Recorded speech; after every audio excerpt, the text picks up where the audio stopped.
નમસ્કાર દર્શક મિત્રો, તમે જોઈ છે સાયકલ મીડિયા સંચાલિત ઝટપટ ન્યૂઝ અને નવસારી લાઈવ। આદિવાસી સમાજ દ્વારા આજે રોષ વ્યક્ત કરવામાં આવ્યો હતો અને તેનું સમગ્ર કવરેજ તમારા સુધી પહોંચાડ્યું। ત્યારે હવે કલેક્ટર કચેરી ખાતે પહોંચ્યા છે અને કલેક્ટર કચેરી ખાતે તેઓ જે આવેદન આપ્યું છે કલેક્ટરને, શું વાત કરી છે આવો સામે। આવેદન આપવામાં આવ્યું છે, આવેદન સ્વીકારવામાં આવ્યું કે નહીં?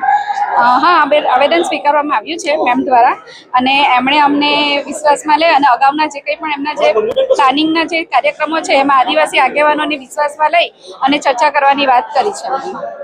પહેલા શું થયું હતું?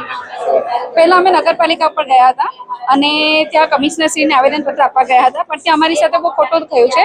અમને 5 મિનિટ 10 મિનિટ કરીને અમને 2 થી 2.5 કલાકનો સમય અમારો બરબાદ કરવામાં આવ્યો અને આટલી બધી ગરમીમાં બી અમે ઊભા રહી અને એમને બહુ રજૂઆત કરી, છતાં પણ માનવતાના ધોરણે પણ એમને અમારા તરફ થોડી બી સહાનુભૂતિ ના રાખી। છેલ્લે અમે કલેક્ટર કચેરીમાં આવ્યા છે અને મેમ દ્વારા અમારું આવેદનપત્ર લેવામાં આવ્યું છે અને એમણે આમાં જે કંઈ પણ હોય તો એ વસ્તુને ઘટતું કરવા માટે એમણે અમને સહકાર આપ્યો છે। જો તમારી માંગણી ન સ્વીકારવામાં તો અમારી માંગણી જો સ્વીકારવામાં ન આવે તો 1 મહિનાનો અમે અલ્ટિમેટમ આપીએ છીએ કે 1 મહિનામાં જો આ બધું ન કરવામાં આવે અને અમને સહકાર આપવામાં ન આવે તો આના પછીના ઉગ્ર આંદોલન કરવાની પણ અમે ચીમકી આપીએ છીએ। તો આ હતા આદિવાસી સમાજના આગેવાન કે જેમણે જણાવ્યું કે તેઓ દ્વારા આજે કમિશનરને આવેદનપત્ર આપવા ગયા હતા અને ત્યાં તેમની સાથે વર્તન સારું કરવામાં ના આવ્યું હતું અને જેથી કરીને તેમનો રોષ ભભૂક્યો હતો, પરંતુ તેઓ નવસારી કલેક્ટર પાસે આવ્યા હતા, ત્યાંથી રેલી સ્વરૂપે અહીંયા આવ્યા હતા અને કલેક્ટર કચેરી ખાતે રેલીનું સમાપન થયું હતું અને તેઓએ કલેક્ટરને આવેદનપત્ર આપ્યું છે અને કલેક્ટરે તેમને વારા પરથી 5 વ્યક્તિઓને બોલાવીને સાંભળ્યા છે અને તેમના આ જે સમસ્યા છે તેનું વહેલામાં વહેલી તકે નિરાકરણ આપે તેવી હૈયા ધરપત આપી છે। પરંતુ આદિવાસી સમાજે પણ કહ્યું છે કે જો અમારી માંગણી સંતોષવામાં નહીં આવે તો આગામી દિવસોમાં વધુ ઉગ્ર આંદોલનો પણ થશે તેવી ચીમકી પણ તેઓ ઉચ્ચારી છે। એવી કઈ હોસ્પિટલ છે જ્યાં કેન્સર માટે સર્જરીની સેવા હોય, કીમોથેરાપીની સારવાર હોય, રેડિયેશનની સારવાર હોય, પીટી સીટી સ્કેન હોય, કેન્સરની પેથોલોજી હોય, મેમોગ્રાફી હોય, એટલે કે બધું જ। હા, બધી જ સારવાર એક જ હોસ્પિટલમાં હોય, તે છે નવસારી નિરાલી કેન્સર હોસ્પિટલ। વિરામ બાદ આપનું સ્વાગત છે। અત્યારે વાત કરીશું બેન સાથે। બેન, તમારી શું માંગણીઓ હતી? ખાસ કરીને શું થયું? અમારી માંગણી હતી ભાઈ કે અમને અત્યારે જે આ મહાનગરપાલિકા બની એમાં જે રોડની સાઈડ વાળા અમારા આદિવાસી લોકો રોડની સાઈડ પર વસે કે ગૌચરની જગ્યામાં વસે, પડતર જગ્યામાં વસે કે કોઈ ખરાબાની જગ્યામાં વસે, આજે અમે 70-80 વર્ષ ત્યાં એક જ જગ્યા પર રહીએ છીએ। એ અમારી માંગણી હતી કે અમને અમારા નામે કરી આપો, આ જગ્યા અમારા નામે થાય। અમે કેટલા સમયથી અમે રજૂઆત કરતા હતા પણ અમારી રજૂઆત સાંભળતા નહોતા।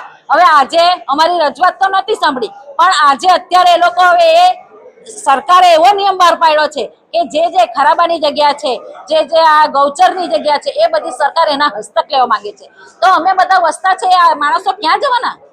અમને નથી એ લોકો પૈસા આપતા, અમને નથી એ લોકો મકાન આપતા, નથી કોઈ જગ્યા બતાવતા, તો અમારે જવું ક્યાં? મત વિસ્તાર અમારો છે, અમે મત આપીએ છીએ ત્યારે એ લોકો ખુરશી પર બેસે છે ને આજે અમને જો વિસ્થાપિત કરવાની કોશિશ કરી રહ્યા હોય તો એ લોકોની બહુ મોટી ભૂલ છે। એ લોકો આ અમારા સમાજને છંછેડીને બહુ મોટી ભૂલ કરી રહ્યા છે। અમારો સમાજ નાનો નથી, અમે આ નવસારીમાં 70% લોકો અમારા આદિવાસી છે ને અમે જો બધા વિફરીશું ને તો અમે આ સત્તાને ઉઠાવી શકીએ એટલી તાકાત છે અમારામાં।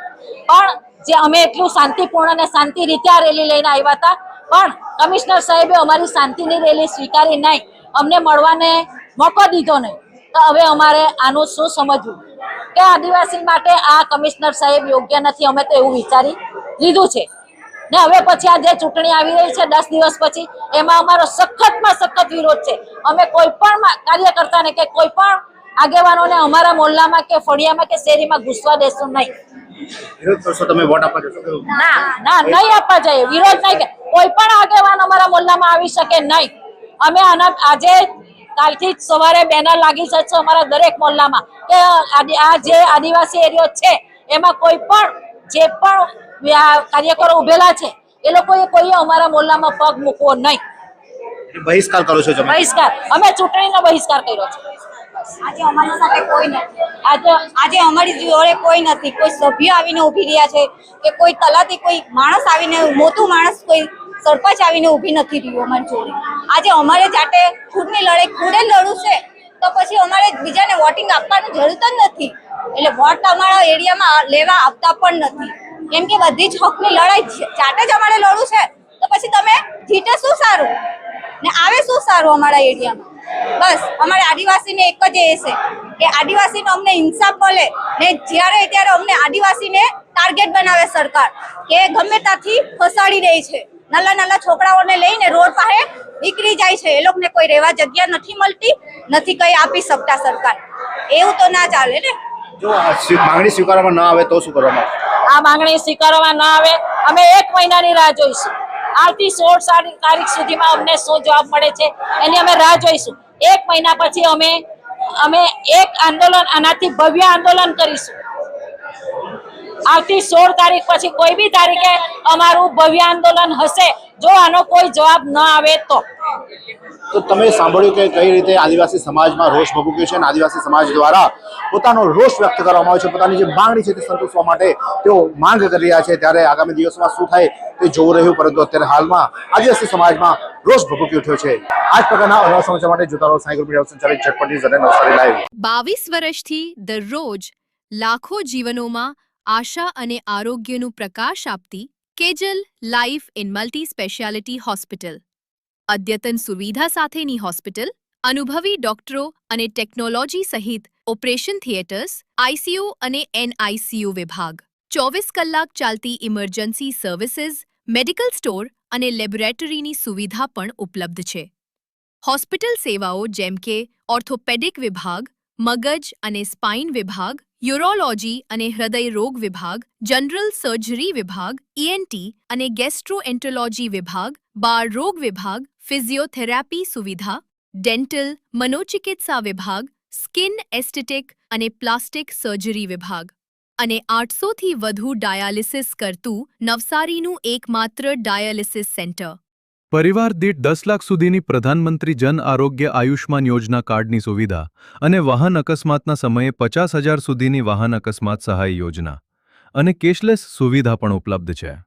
Kejal life in multi speciality hospital. તમારું સ્વાસ્થ્ય અમારું ધ્યેય.